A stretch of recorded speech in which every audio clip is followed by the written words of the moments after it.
సుధీర్ రెడ్డి గారి 72వ పుట్టినరోజు సందర్భంగా ఈరోజు ప్రతాప్ సింగారం గట్కేసర్ మండల్ చాలా పెద్ద ఎత్తున మేడ్చల్ నియోజకవర్గం నుంచి నాయకులు కార్యకర్తలందరూ కూడా ఇచ్చేసి శుభాకాంక్షలు తెలియజేయడం జరిగింది.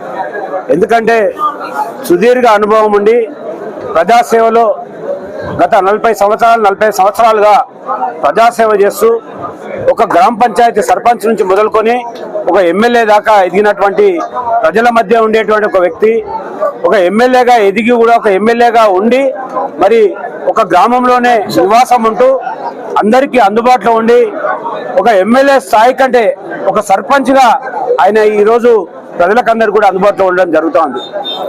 అలాంటి మల్లిపెద్ది సుధీర్ రెడ్డి గారు 100 సంవత్సరాలు నిండు నూరేళ్లు బతకాలని ఆయన యొక్క ఆశీర్వాదాలు మాలాంటి వాళ్లకు అదేవిధంగా యువత అందరు కూడా ఆయన ఆశీర్వాదాలు ఉండాలని మల్లిపెద్ది సుధీర్ రెడ్డి గారు సుదీర్ఘ రాజకీయ చరిత్ర, చాలా పెద్ద చరిత్ర.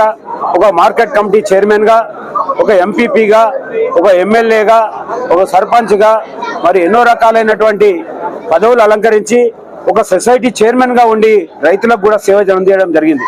అలాంటి వ్యక్తిని మేమందరం కూడా ఇక్కడికి వచ్చి ఆయనను సన్మానించి ఆయన యొక్క ఆశీర్వాదాలు తీసుకొని ఆయనకు భగవంతుడు నిండు నూరేళ్లు ఆయుష్లు ఇచ్చి ఆరోగ్యాలతో బాగుండాలని మనస్ఫూర్తిగా కోరుకుంటూ మేమందరం కూడా ఆయనకు తప్పకుండా ఇక ముందు కూడా మంచి అవకాశాలు రావాలని, కాంగ్రెస్ పార్టీ ప్రభుత్వంలో ఆయనకు తప్పకుండా అవకాశాలు వస్తాయి. ఎందుకంటే టీఆర్ఎస్ ఆయనను వాడుకుంది తప్ప ఆయనకి ఎలాంటి పదవులు ఇవ్వలేదు. ఆయన చులకన చేయడం జరిగింది. ఆయన నిజంగా కూడా పట్టించుకున్నటువంటి కేసీఆర్కి తగిలితులో ఇక్కడ బుద్ధి చెప్పారు. తప్పకుండా ఆయనకు మేమందరం కూడా చేదోడు వాదోడుగా తమ్ముళ్ళలో ఉండి మేము తప్పకుండా మేడ్చల్ నియోజకవర్గంలో అభివృద్ధి కార్యక్రమాల్లో పాల్పంచుకుంటామని తెలియజేస్తా ఉన్నా.